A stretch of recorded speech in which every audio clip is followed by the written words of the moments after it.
할렐루야. 하나님의 은혜가 여러분과 함께 할 줄로 믿습니다. 우리 기도하고 시작합니다. 하나님, 은혜와 사랑에 감사합니다. 오늘 수요일 아침에 하나님을 찬양합니다. 예배자로 섭니다. 우리의 발걸음을 인도하시니 감사합니다. 오늘 찬양과 말씀과 기도 가운데 하나님의 마음을 깨닫는 복된 역사 이루어 주옵소서. 예수님의 이름으로 기도합니다. 아멘. 우리 옆에 분들하고 인사합니다. 하나님이 우리와 함께 하십니다.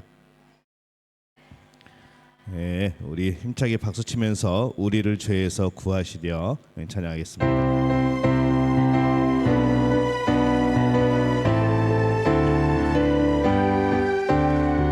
우리를 죄에서 구하시려 주 예수 십자가 지셨으니 기쁘게 부르세 할렐루야. 나 구원 얻었네. 찬송하세 찬송하세 주님 나를 구하셨네. 찬송하세 찬송하세 주가 구원하셨네.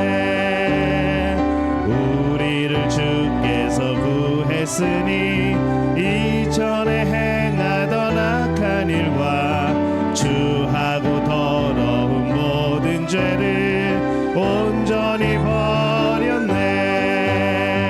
찬송하세 찬송하세 주님 나를 구하셨네. 찬송하세 찬송하세 주가 구원하셨네. 나 지금 죄에서 사함받아 거룩한 백성이 되었으니 이 육신 장막을 벗을 때도 겁날 것 없겠네. 찬송하세 찬송하세 주님 나를 구하셨네. 찬송하세 찬송하세 주가 구원하셨네. 우리가 이 세상 떠날 때에 예수의 손목을 굳게 잡고 영원히 즐거운 천국에서 주와 함께 살겠네. 찬송하세 찬송하세 주님 나를 구하셨네. 찬송하세 찬송하세 주가 구원하. 찬송하세 찬송하세 찬송하세 주님 나를 구하셨네. 찬송하세 찬송하세 주가 구원하셨네. 슬픈 마음 있는 사람 예수 이름 믿으면 영원토록 변함없는 기쁜 마음 얻으리. 예수의 이름은 세상의 소망이요. 예수의 이름은 전국의 기쁨일세. 거룩하신 주의 이름 너의 방패 삼으라. 환난 시험 당할 때에 주께 기도드려라. 예수의 이름은 세상의 소망이요. 예수의 이름은 전국의 기쁨일세. 존귀하신 주의 이름 우리 기쁨 되도다. 주의 품에 안길 때에 기뻐 찬송 부르리. 예수의 이름은 세상의 소망이요. 예수의 이름은 전국의 기쁨일세. 우리 갈 길 다 간 후에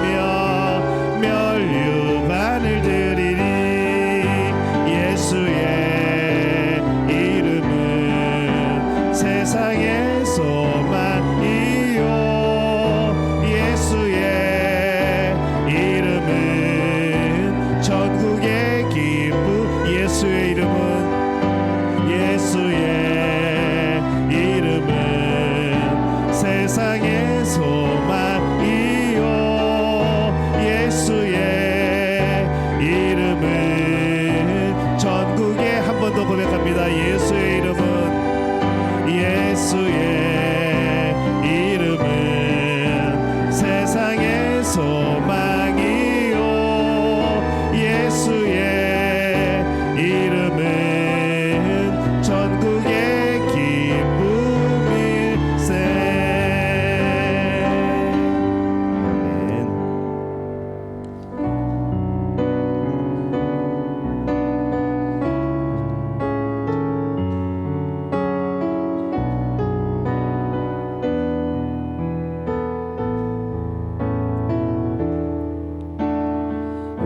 우리들을 위하여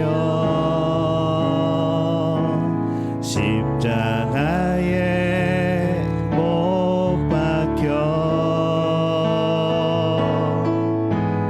모든 죄를 용서하사 의인 삼아 주신 주 어떤 일이 있어도 나를 버리지 않고 죽기까지 사랑하신 나의 귀한 예수님 내 마음의 한 자리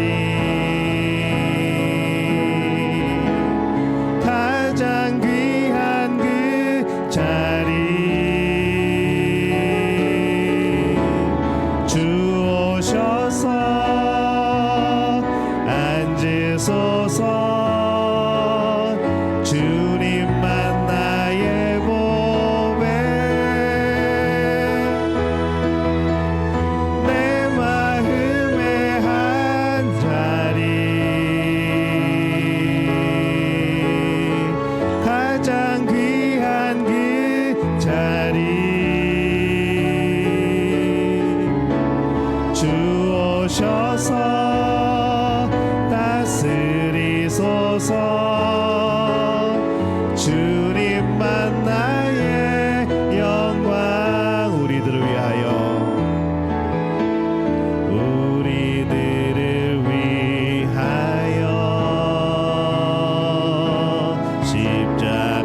십자가에 못 박혀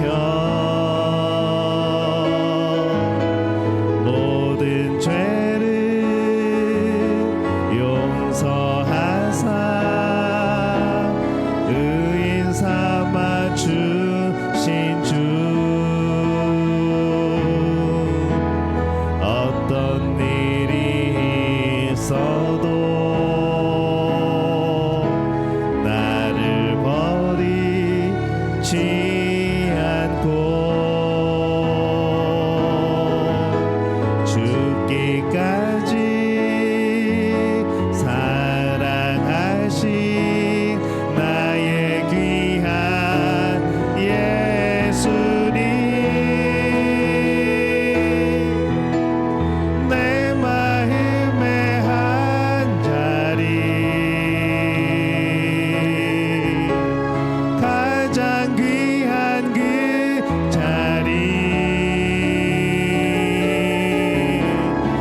맞습니다. 그런데 하나님, 내 마음의 중심에 그 한 자리, 정말 나의 왕 되신 그 자리에 주님 임재하여 주옵소서. 오늘 주님을 내 마음에 모시고 드리는 예배가 되게 도와주옵소서. 오늘 하나님의 마음을 품고 드리는 예배가 되게 도와주옵소서. 그래서 오늘 우리가 하나님 우리에게 주시는 말씀 통하여서 그 하나님의 마음과 하나님의 뜻과 하나님의 원하시는 길들을 발견하게 도와주옵소서. 우리가 기도할 때에 주님 함께하여 주옵소서. 우리의 마음을 받으시고 오늘 우리 중심으로 드리는 그 예배를 받아 주옵소서. 우리 주여 한번 외치고 함께 통성으로 기도합니다. 주여, 아버지 하나님, 은혜와 사랑에 감사합니다. 하나님, 오늘 수요일 아침에 하나님을 찬양합니다. 오늘 아침에 하나님을 다시 한번 나의 왕으로 모십니다. 나의 왕이라 고백합니다. 주님, 내 안에 오셔서 내 중심에 오셔서 내 마음의 그 자리에 임하여 주시어서 하나님 왕이 되어 주옵소서. 주님이 다스리시는 그 나라, 주님이 다스리시는 나의 삶, 주님이 다스리시는 나의 가정과 직장과 사업이 되게 도와 주옵소서. 그렇게 예수님을 모시고 살아가는 모든 삶의 모습들이 평안이 되어지게 도와주옵소서. 하나님, 오늘 예배 가운데 함께하여 주옵소서. 하나님, 예배의 출발을 받으시는 주인이 되어 주옵소서. 오늘 우리의 마음을 드릴 때에, 우리의 정성을 드릴 때에, 우리의 중심을 드릴 때에 하나님 역사하여 주옵소서. 내 마음의 한 자리, 가장 귀한 그 자리, 주 오셔서 앉으소서. 주님만 나의 보배, 내 마음의 한 자리, 가장 귀한 그 자리, 주 오셔서 다스리소서. 주님만 나의 영광.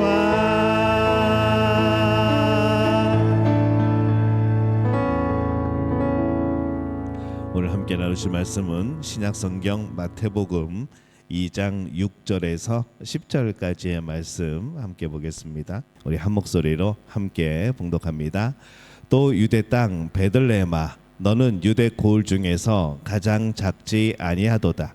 내게서 한 다스리는 자가 나와서 내 백성 이스라엘의 목자가 되리라 하였음이니이다.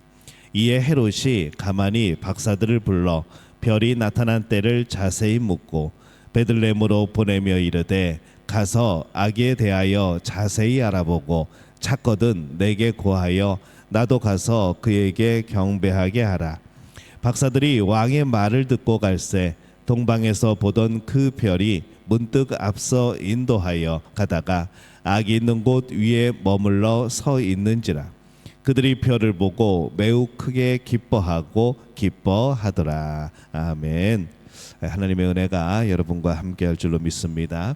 우리가 간밤에 좀 큰일이 있었는데 모르고 훌훌 주무신 분들은 하나님이 주시는 평안 가운데 잘 주무신 줄로 믿습니다. 거의 저희도 거의 못 자고 새벽까지 있다가 새벽 예배 드리고 또 그래서 지금 별로 잠을 못 잤는데, 어쨌거나 하나님이 지켜주시는 나라, 하나님이 왕이 되시는 나라가 가장 평화롭고 아름다운 나라가 되어집니다. 나라를 위해서, 우리 대한민국 위해서 계속해서 기도해 주시기 바랍니다. 이게 끝난 게 아니고 조금 시간이 걸릴 겁니다. 그래서 이전에 그런 아름다운 모습 찾을 수 있도록, 다시 하나님이 쓰시는 나라가 되어질 수 있도록 그렇게 계속해서 기도해 주시기를 바랍니다. 교회력으로 새해의 시작은 대림절이라 말씀을 드렸습니다. 이 대림절이 이제 시작이 되어지는 거죠. 대림절이 시작이 되어지고 성탄절이 되고, 이제 그 다음에 1월달이 뭘까요? 주자로 시작하는데, 아하, 5년째 저랑 같이 있으면서도 주보를 유심히 안 보는군요. 우리 주보에 맨 앞에 보면은 항상 그 절기를 제가 적어놓습니다. 교회력을 적어놓는데 이제 성탄절이 지나고 나면은 1월 달에 주현절이 있습니다. 1월 6일이 이제 주현절의 시작이 되어지고, 그래서 주현절 첫 번째 주일, 주현절 두 번째 주일 계속 그렇게 쭉 나가게 되어지죠.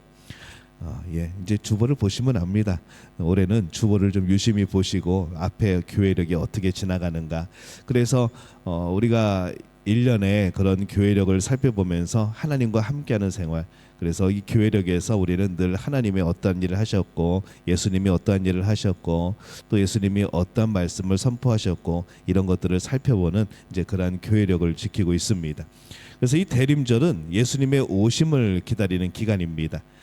하지만 이 소중한 기간을 그냥 앉아서 기다리는 것으로 끝내서는 안 되고, 동방박사들을 예수님께로 인도했던 그 별과 같이 우리도 믿지 않는 사람들을 예수님께로 인도하는 그런 역할들과 또 그런 사명들을 잘 이루어야 하겠죠.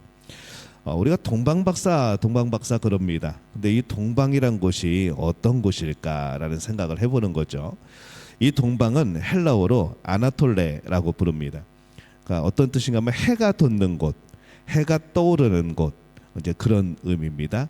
해 뜨는 데부터 해 지는 데까지 뭐 그러죠. 해 뜨는 곳, 이제 아나톨레입니다. 유럽의 관점에서 보면은 어떻게 되는가 하면은 터키가 되어집니다. 튀르키예, 터키가 되어지고, 팔레스타인 입장에서 보면은 페르시아, 오늘날의 이란 지역이 되어지는 것이죠.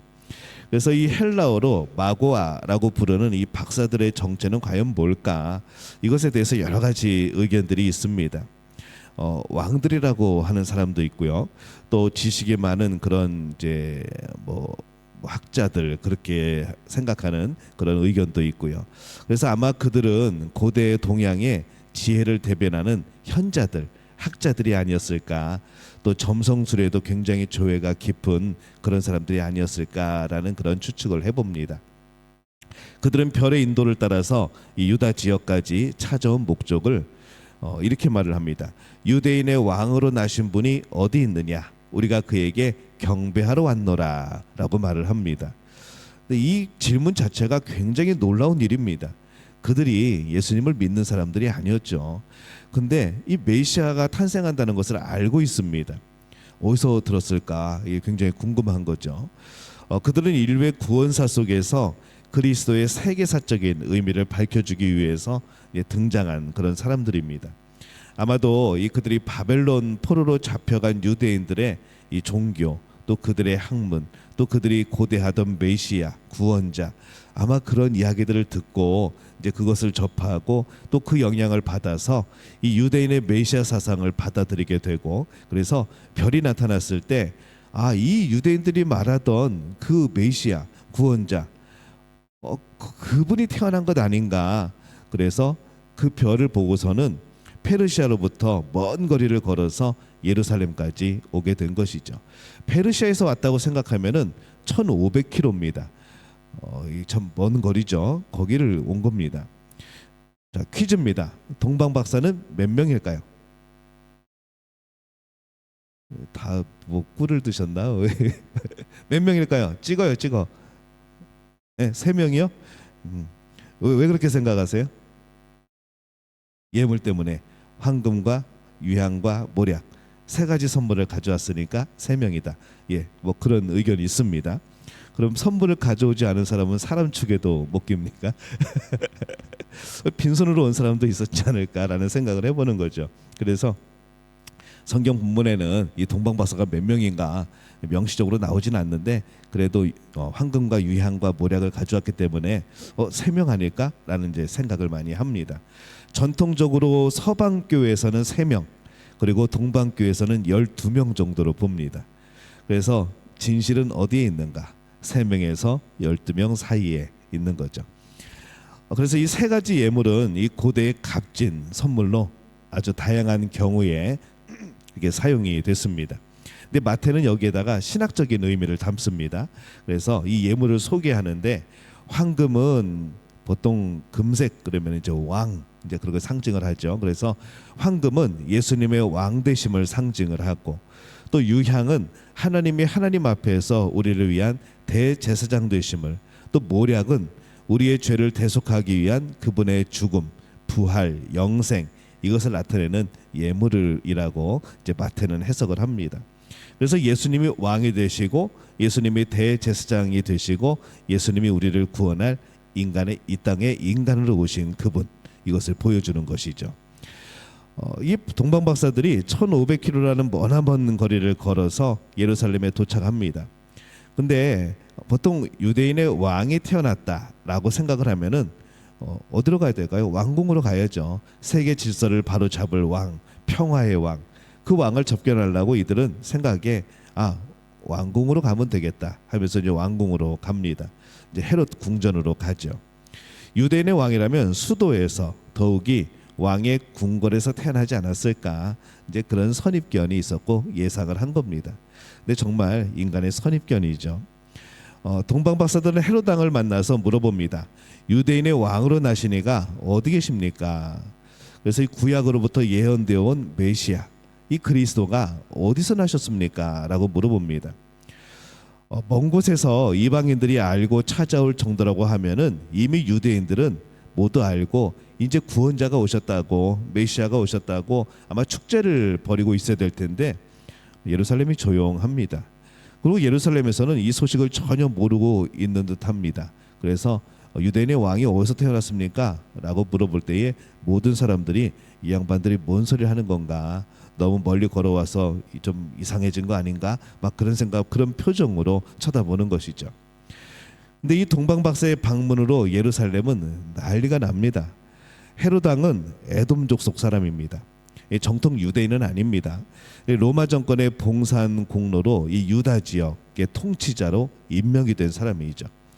그래서 이 유대인들로부터 이 정통성 문제도 늘 도전을 받고, 야, 네가 그래도 우리의 피가 조금 흐르고 있는데, 정통은 아니지만 피가 흐르고 있는데 어떻게 우리에게 그럴 수 있냐, 막 그러면서 이제 도전을 하였고, 근데 또 이 헤롯 자체도 굉장히 어떤 술수, 잔인함, 이 왕권을 유지하기 위하여서 굉장히 잔인한 일들을 많이 펼칩니다. 권력욕이 강한 사람이었죠. 그리고 또 이제 언제나 이것을 뺏기지 않을까 불안하고, 또 주변의 사람들을 의심하고, 그래가지고 결국에는 아내와 자녀를 그 권력 때문에 뺏기지 않으려고 죽이기까지 했던 그런 사람입니다. 근데 동방에서 찾아온 박사들이 대뜸 유대인의 왕이 태어나셨다면서 어디 계시냐고 물으니까 이 헤롯이 얼마나 그 마음이 뒤집어지겠습니까? 당혹스럽고 불안했겠죠. 이 헤롯은 곧바로 대제사장들과 서기관들을 모읍니다. 그리고 그리스도가 태어날 장소를 물어봅니다. 이 대제사장, 이 서기관들, 율법 전문가죠. 성경 학자들입니다. 구원의 지식을 다루는 지식인들인데 그들이 뭐라고 대답하는가? 베들레헴에서 태어난다고 되어 있습니다. 많은 뭐 이제 그런 식으로 얘기를 했겠죠. 그 왕은요 베들레헴에서 태어났습니다. 그러면 죽는 거죠. 그러면서 미가서 5장의 말씀을 그들이 알고 있었기 때문에 그렇게 대답을 합니다. 미가서 5장 2절 우리 함께 읽어볼까요? 베들레헴 에브라다야, 너는 유다 족속 중에 작을지라도 이스라엘을 다스릴 자가 내게로 나올 것이라. 그의 근본은 상고에 영원에 있느니라. 아멘. 헤롯은 박사들에게 베들레헴을 알려줍니다. 물어보니까 그곳에서 태어난다는 기록이 있습니다. 알려줍니다. 근데 헤롯이 한편으로는 속으로 비웃었던 것이죠. 왜냐하면 왕인데, 그래도 구원자인데, 유대인의 왕이 될 사람이 어떻게 그 베들레헴이라고 하는 촌동네에서 태어날까? 뭐 거기서 뭐 위대한 인물이 나오겠는가 하면서 뭐 그냥 살짝 비웃었습니다. 그래도 이 헤롯의 워낙 권력에 대한 욕심이 강하기 때문에 혹시나 그래도 미래에 근심거리를 남기지 않기 위해서 이 박사들을 불러서 별이 나타난 때를 자세히 물어보고, 자신도 그 왕에게 경배하고 싶으니까 찾으면 알려달라고 거짓말을 하죠. 사실 죽이려고 하는 거죠. 그래서 이 동방 박사들은 헤롯 궁전을 떠나서 베들레헴을 향해 출발을 합니다. 예루살렘에서 베들레헴까지는 한 10km 정도, 그 정도 될 거리입니다. 근데 생각 같으면 이 대제사장이나 서기관들이 동방 박사들이 그렇게 찾아왔으면은 혹시나 하고 가보기라도 할 텐데, 이 대제사장 서기관들은 동방 박사와 함께 가지 않습니다. 예수님을 찾아보지도 않죠. 그래서 이 동방 박사들은 이 페르시아에서 베들레헴까지 한 걸음에 달려왔지만은 이 서기관과 대제사장들은 가까운 거림에도 불구하고 확인해 보려는 수고도 안 하게 되는 겁니다. 동방박사들이 이제 베들레헴으로 갈 때에 별이 또 앞서서 인도를 합니다. 그들이 헤롯 궁전을 나오자 동방에서 보던 그 별이 다시 나타났고 그들을 베들레헴까지 안전하게 인도한 것이죠. 그리고 그 별을 다시 보았을 때 이 얼마나 또 이 박사들은 기뻤을까. 야, 여기서 또 별이 기다리고 있었네 그러면서 그들은 베들레헴의 한 곳으로 인도되었고 그곳 마구간 구유에 누워 있는 아기 예수님 또 그의 어머니 마리아를 보게 되어집니다. 그 예수님의 출생을 보면요 지극히 낮고 천한 출생입니다. 근데 하지만 동방 박사들은 가져온 세 가지 예물을 영접 예물로 드리고 황금과 유향과 모략, 이 동방 박사는 아기 예수님을 경배하고 또 부모에게 이 아기가 메시아라는 구원자라는 확신을 준 다음에 이제 헤롯을 만나지 않고 이제 꿈에 나타난 대로 하나님이 가르쳐 주신 대로 다른 길로 돌아서 고향으로 돌아갑니다. 이들의 발걸음을 보면요 그냥 그런 생각이 듭니다. 예수님을 만나고 나면은 갈 길이 바뀌는 겁니다. 마음도 달라지죠. 그런 똑같은 길이 아니라 새로운 길로 가게 되어지는 것. 그래서 예수님을 만나고 우리는 무엇이 변했는가 생각을 해보게 됩니다. 예수님을 만나고 나의 삶은 무엇가 달라졌을까? 예수님을 만나고 나의 삶의 모습은 어떤 길로 바뀌었을까? 뭐 전혀 바뀐 게 없다 그러면은 예수님을 진짜 만난 것인가? 이것을 다시 한번 생각을 해봐야 되죠. 예수님을 만나면 분명히 우리는 변화가 되어집니다. 마음도 생활도 달라지죠. 이게 아마도 동방 박사들은 베들레헴 동쪽 광야를 통해서 그렇게 돌아갔을 것으로 추정이 됩니다. 그리고 이 동방 박사들이 밟고 간 광야의 험한 길에 그들이 잠시 묵었다고 전해지는 동굴에는 현재 데오도시우스라는 그런 수도원이 지금 지어져 있는 거죠. 근데 왜 베들레헴일까라는 생각을 해봅니다. 왜 굳이 다른 지역도 많은데 이왕이면은 예루살렘 정도면은 그래도 좀 폼이 나고 그런데 왜 베들레헴이 작은 마을일까 생각을 해보는 거죠. 동방 박사들이 먼 동방에서 별을 보고 1500km를 걸어와서 베들레헴으로 간 것도 놀랍지만은 이 갈릴리 나사렛에 살던 요셉과 마리아가 아기를 낳기 위해서 베들레헴으로 간 것도 참 또 놀랍습니다. 그래서 이것을 좀 넓게 보면은 이 세상을 주관하시는 하나님이 인류의 구주가 되시는 예수님을 베들레헴에서 태어나게 하기 위해서 세속 권력까지도 움직인 거죠. 왜 세속 권력이라고 말씀을 하는가 하면은 그렇게 베들레헴으로 가게 된 이유가 이 로마 제국의 황제 가이사 아구스도가 영을 내립니다. 무슨 명령을 내리냐면은 다 니네 호적해라, 등록해라라고 합니다. 그래서 할 수 없이 수도로 가가지고 거기에서 등록을 하게 된 것이죠. 예루살렘에서 남쪽으로 10km 정도 내려가면은 베들레헴이 나옵니다. 지도 한번 볼까요? 글자는 역시 작습니다. 글자 베들레헴이 어디쯤 있는가? 좋습니다. 이 확대가 되는군요. 예루살렘에서 베다니 그리고 베들레헴 저렇게 되어 있고요. 이게 산맥이 쭉 내려와 있죠. 그래서 저 그 녹색으로 표시된 저 길이 왕의 길인가 아마 그렇게 불러올 겁니다. 그래서 그 길로 쭉 통로가 있고 이제 예루살렘에서 베들레헴까지 한 10km 정도 이제 그 정도가 되어 있습니다. 근데 이 베들레헴은 어떤 곳인가 하면요, 빵집이라는 그런 이제 의미를 가지고 있습니다. 왜냐하면 저 길을 통해서 지나가는 사람들 여행자들이 이 베들레헴에 들려서 쉬고 가는 거죠. 그래서 거기서 이제 빵을 먹고 그래서 빵을 잘 만들었는지 그랬는지 하여튼 이름이 베들레헴입니다. 그래서 여행자들이 쉬어가던 곳 이제 그런 의미를 가지고 있습니다. 이 베들레헴은 야곱의 사랑하는 아내였던 라헬이 죽고 베냐민이 태어난 곳이 이 베들레헴입니다. 길가에 라헬의 무덤이 있죠. 그리고 레아 이 또 다른 부인 레아는 야곱과 함께 헤브론에 있는 족장의 묘실에 그는 묻힙니다. 그래서 라헬은 지금 베들레헴에 묻혀 있습니다. 또 이 베들레헴은 시아버지 또 남편을 잃고 시어머니를 따라온 모압 여인 룻과 보아스의 사랑이 피어난 곳입니다. 이방 여인 룻이 가장 처절한 형편에서 새로운 소망의 불을 피운 곳, 그들에게서 보벳 그리고 이세 그리고 다윗이 태어나게 되는 것이죠.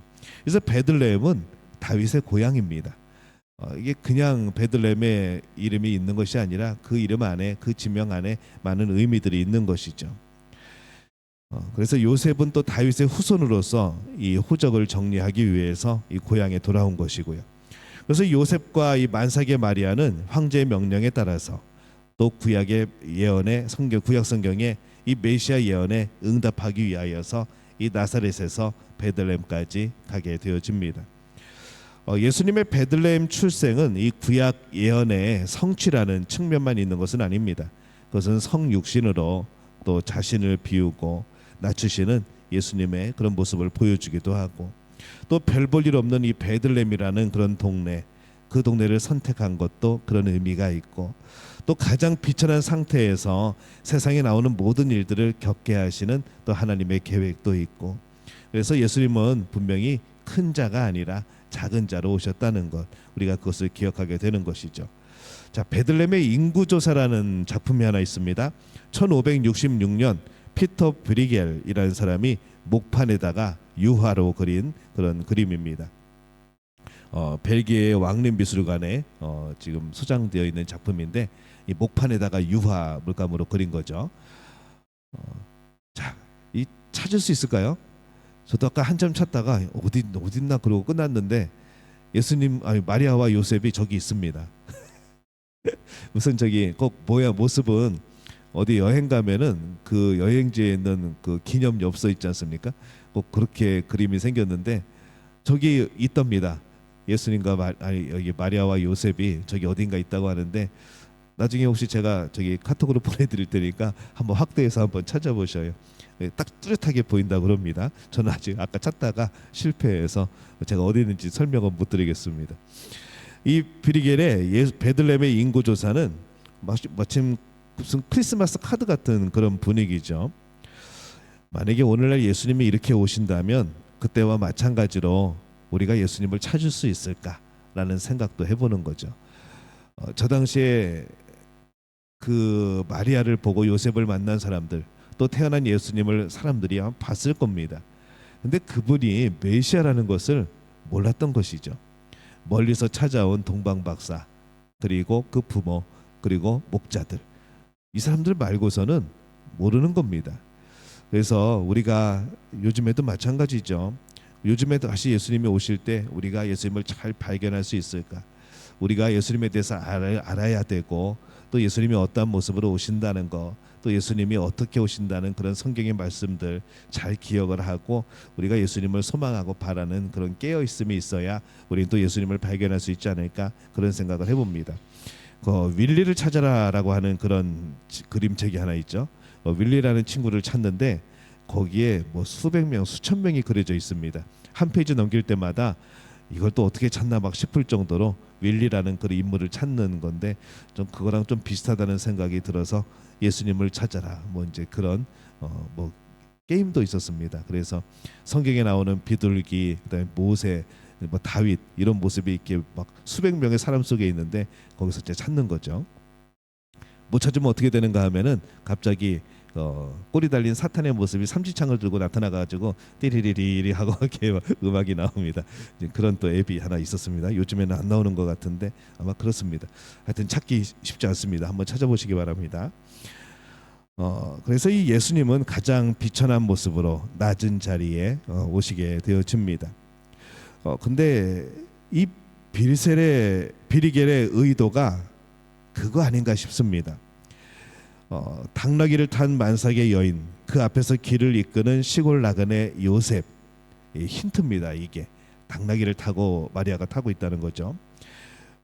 힌트, 또 하나의 힌트는 왼쪽에는 방을 찾는 사람들 이미 큰 무리를 이루고 있고 전부 다 숙소를 찾기가 어려운 상태에 있고, 이제 그런 가운데 마리아와 요셉이 저건가요? 이렇게 되어 있습니다. 사모님이 찾으셨네. 예. 축하합니다. 선물은 없습니다. 예. 이 베들레헴의 영성이 이런 것이 아닌가 싶습니다. 마국간, 짐승의 분뇨 냄새, 또 짐승 소리. 근데 하나님의 아들 예수님이 인류를 구원하기 위해서 인간의 몸을 입고 임하신 곳이 바로 그곳이라는 거죠. 아기 예수를 영접한 사람이 동방박사뿐만은 아닙니다. 인류를 대표해서 그 만왕의 왕을 영접하도록 선택된 사람들은 바로 들에서 양을 치던 목자들이었죠. 프랑스 남부 프로방스 산림 지방에 아기 예수님을 만나러 간 이 네 목동의 이야기가 있습니다. 한 목동은 달걀을 가지고, 또 두 번째 목동은 빵과 치즈를 가지고, 세 번째 목동은 포도주를 가지고 가죠. 근데 하지만 네 번째 목동은요, 아무것도 없어서 빈손으로 갑니다. 그래서 이 사람들이 이 네 번째 목동을 앙상떼라고 부릅니다. 그래서 이 세 목동은 마리아가 아름답다는 둥, 마구간이 아늑하다는 둥, 어떻게 그래도 바람 막을 때가 있어서 다행이라는 둥, 별빛이 아름답다는 둥, 막 그런 이제 이야기를 나누게 되어지죠. 근데 그리고 이제 가져간 선물을 주면서 그렇게 필요한 것이 있으면 또 말씀하라고 그랬습니다. 근데 이 그러는 사이에 이 앙상떼라는 목자는 아무것도 없었죠. 그래서 그는 아기 예수님 앞에 무릎을 꿇고 경배하면서 내내 아기 이름을 불러줍니다. 예수, 예수, 예수 이렇게 속삭였다고 합니다. 그래서 진짜 누가 경배를 했는가, 정말 누가 예수님을 경배했는가, 이 앙상떼라고 하는 그 목자가 진짜 예수님을 경배한 거 아닌가, 구원자의 이름 예수를 부르는 것, 그가 정말로 예수님을 영접한 것 아닌가, 이제 그런 이야기가 전해오고 있습니다. 이 네 번째 목자의 방문이 가장 아름다운 영접이었다라는 것이죠. 이것도 역시 베들레헴의 영성의 한 부분입니다. 예수님은 탄생은 이 보잘것없는 지역을 세계에서 가장 유명한 장소로 만들었습니다. 사람들이 잘 거들떠보지 않는 지역, 촌구석. 근데 지금은 이제 못 가는데 성주 순례 때 저것을 안 들릴 수 없죠. 꼭 들립니다. 그래서 아주 유명한 곳이 됐습니다. 세상을 구원하실 메시아가 가장 낮은 모습으로 가장 낮은 곳에 오셨기 때문에 로마의 황제의 궁이나 예루살렘 어느 귀족의 집이 아니고 베들레헴 사람들조차도 우리 마을은 안 돼, 우리 도시는 안 돼, 그럴 정도로 이제 그런 비천하게 생각하는 그 도시에 아무도 반기지 않는 마구간에서 예수님이 태어나신 거죠. 저곳에 뭐가 있냐면요, 예수 탄생 기념교회가 있습니다. 네, 저 옆에 저기 기념교회의 모습이고요. 들어가 보면은 뭐 여러 가지들이 있는데 저기 그 밑에 14개의 이 뾰족한 모서리가 있는 별 모양이 되어 있는 그런 모습이 있고, 그다음에 그 가운데 구멍이 뽕 뚫려 있죠. 거기에 손을 넣으면은 예수님이 태어나신 그곳을 만질 수 있는 이제 그렇게 되어 있다고 그럽니다. 요즘에는 만질 수 있는지 아닌지 모르겠지만 옛날에 만졌다고 그러는데 요새는 아마 못 만지게 할 것 같기도 했습니다. 그래서 주 1113년 기독교가 이 콘스탄티누스 황제에 의해서 공인이 될 때에 이 공인이 되고, 그다음에 헬레나 황후가 339년에 베들레헴 성탄 동굴에 바실리카 양식의 교회당을 세웁니다. 우리 옆에 보는 저 교회당을 세우게 되어지죠. 6세기 유스타니우스가 황제에 의해서 새롭게 또 개축을 합니다. 그리고 1500년 동안 지금 내려오고 있는 겁니다. 예수 탄생 기념교회 입구는 아주 좁은 문으로 되어 있습니다. 그냥 들어갈 수 있는 게 아니라 허리를 굽혀야 되고 말 타고는 절대 들어갈 수 없는, 아무리 어떤 왕이 오더라도 말에서 내려서 허리를 숙여야 들어갈 수 있는 이제 그런 좁은 문을 만들어 놨죠. 그리고 예배당 바닥에는 모자이크가 보이고 벽에는 벽화들이 많이 그려져 있고, 계단 아래로 내려가는 지하 동굴에는 예수 탄생 자리가 표시된 14개의 별의 모습 저기에 있고, 거기에 손을 넣으면은 원래 성탄 동굴의 원래 동굴을 만져볼 수 있는 이제 그렇게 되어 있습니다. 뭐 그 후에도 막 전쟁 때문에 뭐 여러 가지 막 침략 때문에 이제 훼손이 될 뻔하다가 이제 이슬람 사람들이 볼 때는, 이란 쪽 계열의 사람들이 볼 때는 저기 마음에 안 들잖아요. 근데 쳐들어왔는데 저기에 동방 박사들이 그려 있는 겁니다. 그래서 이란 쪽에서 자기네 그런 이제 선조들의 모습이 동방 박사들이 그려 있으니까 야 이거는 보존해야 돼, 그러면서 이거 부시지 말자, 이제 그렇게 된 것 같습니다. 그래서 잘 보존되어서 지금까지 남겨지고 있습니다. 2012년에 유네스코에서 세계문화유산으로 지정이 되어지죠. 또 우유 동굴교회라는 곳이 있습니다. 베들레헴의 예수 탄생 기념교회에서 조금 떨어진 곳에 우유 동굴교회는 요셉 마리아 예수가 헤롯 왕을 피해서 이집트로 애굽으로 피난 가던 중에 아기 예수님께 젖을 먹이기 위해서 잠시 머무른 장소라는 그런 이야기가 있습니다. 그래서 거기에다가 교회를 세운 거죠. 우유 동굴 교회. 그 기념을 해야 되는 건가? 성격에 응하였기 때문에 기념을 하는 건지 아니면 이게 잘 모르겠습니다. 하여튼 우유 동굴 교회입니다. 그렇게 되어 있습니다. 1540년에 조반니 사볼드라는 사람이 목자들의 경배라는 작품을 그렸습니다. 캔버스에다 유화로 그린 그림인데요. 양쪽에 요셉과 마리아가 있고 또 예수님이 있고 저 뒤에 그냥 이렇게 한쪽 팔 얼굴 턱 깨고 있는 사람이 목자입니다. 목자가 있고 또 한 명의 목자는 저기 창밖에서 시큰둥하게 쳐다보고 있고 왜 그렇게 그렸는지는 모르겠는데 근데 보통 그림을 그릴 때 중요한 사람이 메인 한 가운데 있거나 이제 그런 식으로 위쪽에 중요한 사람이 있거나 그러는데 이 사볼드라는 사람은 좀 좁혀 주실래요? 확대 예. 거꾸로 그렸습니다. 제일 중요한 주인공을 맨 밑에 그리고 부모 그다음에 목자들 오히려 이제 구도가 반대로 되어 있죠. 일부러 그렇게 그린 겁니다. 왜냐하면 낮고 천한 자리에 낮은 자의 모습으로 예수님이 오셨다는 것을 표현하려고 일부러 구도를 저렇게 잡은 겁니다. 그래서 저렇게 그림을 그렸고요. 가장 낮은 곳에 예수님이 오셨다. 성육신의 의미를 가지고 있는 거죠. 또 예수님의 탄생의 그림을 보면요, 우리가 공통점들이 하나가 있습니다. 거기에 보면은 꼭 저 마구간에 그 외양간 거기에 소가 꼭 있고 나귀가 꼭 있습니다. 그래서 그 성탄 장식들 같은데 보면은 마구간 장식 보면은 거기에 꼭 그냥 나귀가 있고 소가 있는 거죠. 근데 그 이유가 뭔지 아십니까? 이사야서 1장 3절에 보면은 이런 말씀이 있습니다. 함께 읽어볼까요?